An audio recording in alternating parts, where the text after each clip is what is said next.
तो चलिए फ्रेंड्स, आज के इस वीडियो में हम बात करेंगे रतन टाटा जी के बारे में, जो कि आप लोगों को पता होगा कि अब ये हमारे बीच नहीं रहे। और इस वीडियो में हम बात करेंगे इनकी बायोग्राफी के बारे में, इनका अब तक का जीवन कैसा रहा, कैसा नहीं, कैसे ये क्या किए क्या नहीं किए, इन सब के बारे में एकदम पूरा डिटेल में जानेंगे। तो चलिए जानते हैं। तो बता दें कि बिजनेसमैन, दानवीर, दरियादिल और पशु प्रेमी के तौर पर भारतीय कारोबारी इतिहास में अलग पहचान बनाने वाले और भारत के रतन टाटा ने 9 अक्टूबर 2024 को दुनिया को अलविदा कह दिया। रतन टाटा ऐसे बिजनेसमैन थे जो अपने कारोबार से होने वाली आमदनी का 60% से ज़्यादा हिस्सा टाटा ट्रस्ट के जरिए दान करते थे। छोटे बड़े कारोबारियों से लेकर युवाओं तक के लिए आदर्श बन चुके। 86 साल की उम्र में उनका मुंबई के ब्रिज कैड अस्पताल में निधन हुआ। उनके निधन से पूरे देश में शोक है। उनके निधन पर प्रधानमंत्री नरेंद्र मोदी से लेकर मुकेश अंबानी तक शोक व्यक्त किया है। तो अब इसमें जानते हैं, दिवंगत रतन टाटा का जन्म 28 दिसंबर 1937 को हुआ था और लेकिन उनका बचपन बहुत अच्छा नहीं बीता। दरअसल बचपन में ही 1948 में उनके माता पिता अलग हो गए थे और इसके बाद रतन टाटा का पालन पोषण उनकी दादी की थी और उनकी दादी का नाम नवाजबाई टाटा था और उन्होंने ही इनका लालन पालन किया था। शुरुआती शिक्षा के बाद रतन टाटा हायर एजुकेशन के लिए अमेरिका की कॉर्नेल यूनिवर्सिटी गए और वहां से वे आर्क की डिग्री प्राप्त की थी। पढ़ाई पूरी कर भारत लौटने से पहले उन्होंने करीब 2 साल तक लॉस एंजल्स में जोन्स और इमंस के साथ कुछ समय के लिए नौकरी भी की थी। साल 1962 के अंत में उनकी दादी नवाजबाई टाटा की तबीयत खराब होने के चलते वह नौकरी छोड़कर भारत वापस आ गए थे। और इसमें बता दें कि रतन टाटा जी की शादी के बारे में, तो उन्होंने शादी कभी नहीं की, लेकिन ऐसा नहीं है कि उन्होंने कभी किसी से प्यार वार नहीं किया। तो ऐसा उन्होंने इंटरव्यू के दौरान खुद रतन टाटा जी ने लाइफ के बारे में विस्तार से बताया था। उन्होंने कहा था कि उनकी ज़िंदगी में प्यार ने एक नहीं बल्कि 4 बार दस्तक दी थी, लेकिन मुश्किल दौर के आगे उनके रिश्ते शादी के मुकाम तक पहुंच ही नहीं सके। दादी की तबीयत खराब होने के चलते वे अमेरिका से भारत आ गए थे, लेकिन उनकी प्रेमिका भारत नहीं आना चाहती थी। उसी वक्त भारत चीन का युद्ध भी छिड़ा हुआ था। आखिर में उनकी प्रेमिका ने अमेरिका में ही किसी और से शादी कर ली। इसके बाद उन्होंने अपना पूरा ध्यान टाटा ग्रुप पर लगाया और समूह की कंपनियों को आगे बढ़ाने पर काम किया। फिर उन्होंने अमेरिका से भारत लौटने के बाद अपने पारिवारिक बिजनेस ग्रुप टाटा के साथ करियर शुरू किया। लेकिन आपको बता दें कि जिस कंपनी ने टाटा फैमिली के सदस्य मालिक की पोजीशन पर थे, उस कंपनी में रतन टाटा ने एक सामान्य कर्मचारी के तौर पर काम शुरू किया। इस दौरान उन्होंने टाटा स्टील के प्लांट में चूना पत्थर को भट्टियों में डालने जैसे काम भी किए और बिजनेस की बारीकियों को सीखी थी।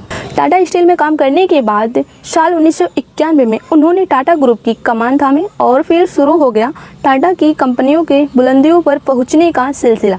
उन्होंने कारोबार विस्तार पर फोकस करना शुरू कर दिया। टाटा समूह की बागडोर संभालने के बाद उन्होंने वैश्विक विस्तार किया और Tata T, Tata Motors, Tata steel जैसी कंपनियों को अंतर्राष्ट्रीय मंच पर पहुंचाया।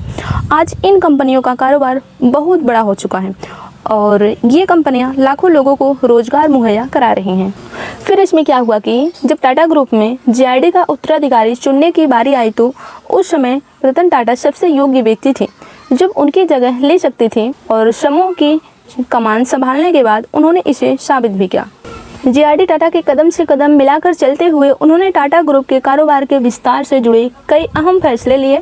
हालांकि कमाल हाथ में लेने के बाद भी वो जीआरडी टाटा से हर बड़े कदम पर राय मशविरा जरूर करते थे। 90 के दशक में ऑटोमोबाइल सेक्टर में फोर्ड का बड़ा नाम था, लेकिन टाटा ग्रुप की कंपनी टाटा मोटर्स के हाल ठीक नहीं थे और रतन टाटा ने इसकी पैसेंजर कार डिवीजन को बेचने का मन बनाते हुए फोर्ड का साथ डील की थी। लेकिन अमेरिकन कार निर्माता फोर्ड मोटर्स के चेयरमैन बिल फोर्ड ने डील के दौरान मजाक उड़ाते रतन टाटा का अपमान किया था।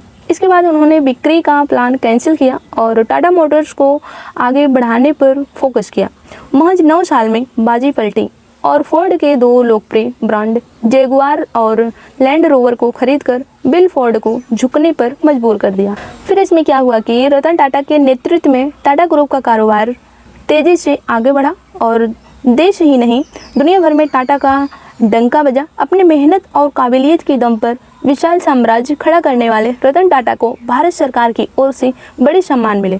साल 2000 में जहां रतन टाटा को पद्म भूषण दिया गया, तो साल 2008 में उन्हें पद्म विभूषण से सम्मानित किया गया था। बता दें कि रतन टाटा ने एक ऐसा सपना देखा था जिसे पूरा करना शायद हर किसी के बस में नहीं होता, लेकिन रतन टाटा ने ये कर दिखाया। हम बात कर रहे हैं देश की पहली लटखटिया कार टाटा नैनो के बारे में।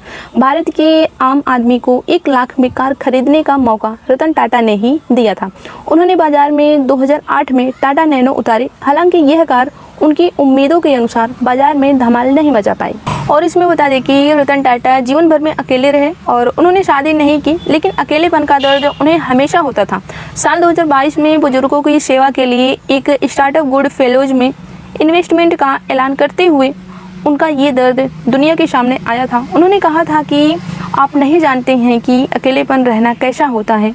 जब तक आप अकेले समय बिताने के लिए मजबूर नहीं होते तब तक एहसास नहीं होगा। जब तक आप वास्तव में बूढ़े नहीं हो जाते तब तक किसी को भी बूढ़े होने का मन बिल्कुल भी नहीं करता।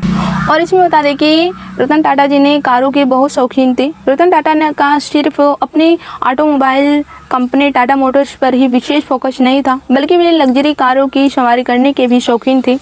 उनके कार कलेक्शन में एक से बढ़कर एक कारें शामिल थीं।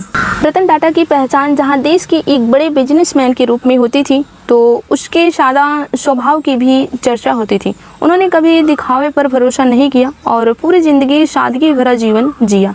रतन टाटा बेहद सादगीपूर्ण जीवन जीते थे, लेकिन उनके कई बड़े शौक भी थे। इनमें पियानो बजाना, लग्जरी कारों और विमान उड़ाने का शौक शामिल था। वह 2007 में F-16 फाल्कन उड़ाने वाले पहले भारतीय बने।